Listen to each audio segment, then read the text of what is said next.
সকালবেলা ঘুম থেকে উঠে আমার প্রথম কাজ হলো স্মিহির বোতল পরিষ্কার করা। তো বোতলটা আমি বেবি হাগের ক্লিনজার দিয়ে পরিষ্কার করি, তারপরে আমি সেটাকে ধুয়ে 5 মিনিটের জন্য জলে ফোটাই। তারপরে আমার সেকেন্ড কাজ হলো স্মিহির জল গরম করা।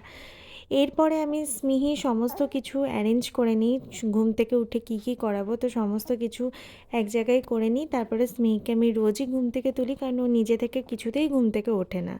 তো ওর খাওয়ার সময় হলে আমি ওকে ডেকে তুলি, তারপরে ওকে আমি ফিড করিয়ে দিই।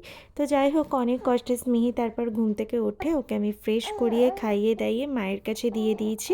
আর মায়ের কাছে থাকতে ও খুব ভালোবাসে, তো মা রান্না করতে করতেই ওকে কোলে নিয়েছিল।